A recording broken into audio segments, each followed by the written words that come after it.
जी, तो नेक्स्ट मेरे पास है आयोनाइजेशन एनर्जी और इलेक्ट्रॉन अफिनिटी।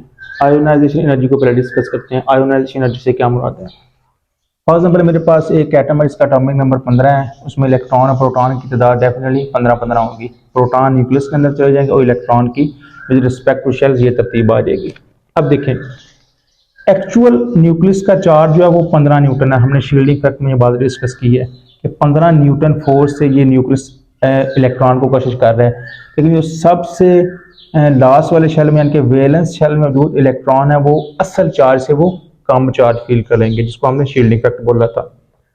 अब ये जो 5 इलेक्ट्रॉन मैंने वैलेंस शेल में लिखे हुए ना, तो याद रखना है ये सारे के सारे सेम फील नहीं करेंगे न्यूक्लियस चार्ज। मसलन मैंने 5 न्यूटन लिखा हुआ है, तो पॉसिबल है ये इलेक्ट्रॉन 5 न्यूटन कर रहा हो, ये वाला हो सकता है 4 न्यूटन कर रहा हो, ये भी 4 कर रहा हो, ये 3 कर रहा हो और ये 2 कर रहा हो, फॉर एग्जाम्पल। ठीक है, यानी कि वैलेंस शेल में मौजूद इलेक्ट्रॉन भी सेम चार्ज फील नहीं करते, वो उनमें भी फर्क होता है। अब हमने क्या करना, देखें, अगर मैं इन 5 इलेक्ट्रॉन में से किसी इलेक्ट्रॉन को बाहर निकालना चाहूं तो मेरे लिए सबसे आसान कौन सा हदफ है? तो डेफिनेटली ये वाला। क्यों? कि इसकी अट्रैक्टिव फोर्स न्यूक्लियस के लिहाज से बहुत कम है। सो मैं इसको थोड़ा सा भी पुल करूंगा, पुश करूंगा तो ये बाहर फ्री हो जाएगा। तो अब इस इलेक्ट्रॉन को यानी कि वैलेंस शेल में मौजूद इलेक्ट्रॉन को निकालने के लिए जो मैं धक्का लगाऊंगा, धक्का मीन साइंस के बारे में धक्के को एनर्जी बोलते हैं। वैलेंस शेल में मौजूद सबसे जो लूज इलेक्ट्रॉन है उसको बाहर निकालने के लिए जितनी मैं एनर्जी लगाऊंगा इस इलेक्ट्रॉन पर, उस एनर्जी को बोलते हैं आयोनाइजेशन एनर्जी। ठीक है जी, डेफिनेशन क्या आ जाएगी? किसी भी एटम के वैलेंस शेल में मौजूद सबसे लूज इलेक्ट्रॉन को निकालने के लिए जो एनर्जी रिक्वायर्ड होगी उस एनर्जी को बोलेंगे आयोनाइजेशन एनर्जी। ठीक है जी, फॉर एग्जांपल मेरा सोडियम एटम है, तो इसको निकालने के लिए यानी इसमें एक इलेक्ट्रॉन रिमूव किया जो सबसे लूज इलेक्ट्रॉन था, क्योंकि आप सोडियम की इलेक्ट्रॉनिक कन्फिग्रेशन कर सकते हैं, उसके वैलेंस शेल में वैसे ही एक इलेक्ट्रॉन होता है, तो डेफिनेटली उसको निकालने के लिए जो एनर्जी लगाएंगे वो आयोनाइजेशन एनर्जी कहलाएगी, वो सिंगल ही होगी। अच्छा, एक इलेक्ट्रॉन निकाला तो डेफिनेटली उस पर चार्ज पॉजिटिव आ जाएगा। अब कितनी एनर्जी मुझे लगानी पड़ी? 496 किलो जूल पर मोल। सो ये एनर्जी क्या कहलाएगी? उसकी आयोनाइजेशन एनर्जी। क्लियर? अब इसमें एक और बात है, अगर मसलन ये मेरे पास सूरत हाल है, तो अगर किसी एटम के एक इलेक्ट्रॉन को रिमूव करेंगे ना तो वो उसकी पहली आयोनाइजेशन एनर्जी कहलाएगी। अब जब ये इलेक्ट्रॉन निकल जाएगा तो फिर क्या होगा? तो डेफिनेट ये चार इलेक्ट्रॉन रह जाएंगे। जब ये 4 इलेक्ट्रॉन रह जाएंगे ना, तो इसके बाद अगर किसी और को निकालना है, मसलन डेफिनेट ये रिमूव होगा तो फिर इसको निकालना पड़ेगा ना, तो इसको निकालने के लिए जो एनर्जी होगी उसको दूसरी आयोनाइजेशन एनर्जी बोलते हैं। और वो याद रखना, जो पहली को लगाई थी उससे ज्यादा होगी। उसकी वजह क्या? इस पर न्यूक्लियर चार्ज होगा वो ज्यादा होगा। क्यों? जो इस इलेक्ट्रॉन पर मॉइस्चर न्यूक्लियर चार्ज लग रहा था, अब वो चार्ज इन 4 इलेक्ट्रॉन में डिवाइड हो जाएगा। सो क्या होगा? इस इलेक्ट्रॉन पर न्यूक्लियस की गिरफ्त पहले से थोड़ी टाइट हो जाएगी। सो इसको निकालने के लिए मुझे थोड़ी ज्यादा एनर्जी की जरूरत पड़ेगी। यही वजह कि हम बोलते हैं कि किसी भी एटम की दूसरी आयोनाइजेशन एनर्जी उसकी पहली की निस्बत ज्यादा होती है। इसी तरह अगर तीसरी की बात करें तो डेफिनेटली वो तीसरी दूसरी और पहली से मच लार्जर होगी। क्लियर? अब हम इसका रुझान पढ़ते हैं पीरियोडिक टेबल में, ग्रुप और पीरियड में। तो ग्रुप और पीरियड में एटॉमिक साइज को आपने याद रखना है। देखें, चाहे ग्रुप में ऊपर से नीचे आए तो साइज क्या होता है जी? बढ़ता है। साइज के बढ़ने से इफेक्टिव न्यूक्लियर चार्ज में क्या होगा? कमी होगी। जब इफेक्टिव न्यूक्लियर चार्ज ही कम हो जाएगा तो डेफिनेटली इलेक्ट्रॉन निकालना हमारे लिए बहुत आसान होगा। तो यही वजह कि हम बोलते हैं ग्रुप में ऊपर से नीचे साइज के बढ़ने से न्यूक्लियर चार्ज में कमी आती है, जिसकी वजह से एनर्जी में कम लगानी पड़ती है। सो हम कहेंगे उसकी आयोनाइजेशन एनर्जी की वैल्यू कम हो जाती है अलोंग दी ग्रुप।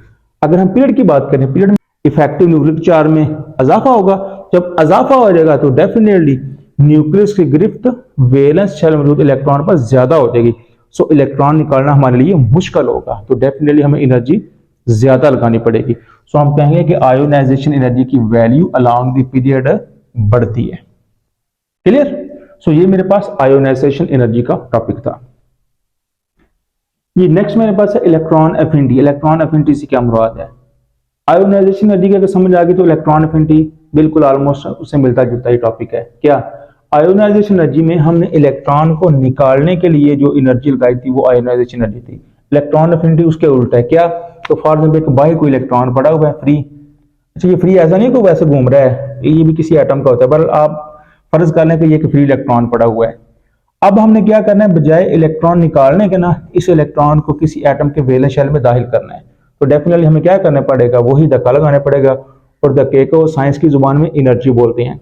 सो किसी भी एटम के वैलेंस शेल में इलेक्ट्रॉन को दाखिल करने के लिए जो एनर्जी की जरूरत होगी, इलेक्ट्रॉन को दाखिल करने के लिए जो एनर्जी की जरूरत होगी, उसको बोलते हैं इलेक्ट्रॉन एफिनिटी। यानी कि आयोनाइजेशन एनर्जी और इलेक्ट्रॉन का एफिनिटी का तल्लुक एनर्जी से याद रखना है। सो इसको हम बोलेंगे इलेक्ट्रॉन एफिनिटी। क्लियर है? इसकी एग्जांपल मैंने ये लिखा, मैं फ्लोरीन है, उसने एक इलेक्ट्रॉन रिसीव किया, तो डेफिनेटली उस पर चार्ज क्या आ जाएगा, नेगेटिव। इसके लिए कितनी एनर्जी की रिक्वायर होगी, इसकी दी एनर्जी रिलीज होगी वो होगी -328 किलो जूल पर मोल। ये माइनस क्यों लिखा है मैंने, क्योंकि ये एनर्जी रिलीज होती है, वहां पे एनर्जी ऑब्जर्व होती है। आयोनाइजेशन एनर्जी में एंडोथर्मिक प्रोसेस है, यानी कि एंडोथर्मिक प्रोसेस ऐसा जिसमें एनर्जी जज़ब होती है, मसलन कूलिंग प्रोसेस होता है। डेफिनेटली जिस तरह हमारे घरों में रेफ्रिजरेटर वगैरह है, तो वहां पे एनर्जी क्या होती है, जज़ब होती है।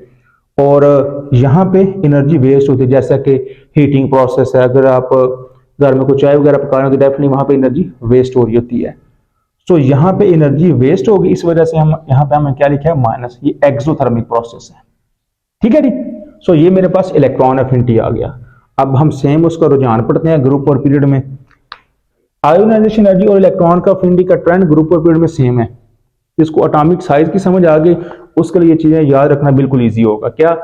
जब हम ग्रुप में ऊपर से नीचे आते हैं तो एटम के साइज में इजाफा होता है। जब एटम के साइज में इजाफा होगा तो डेफिनेटली उसका इफेक्टिव न्यूक्लियर चार्ज में कमी वाक़ होगी।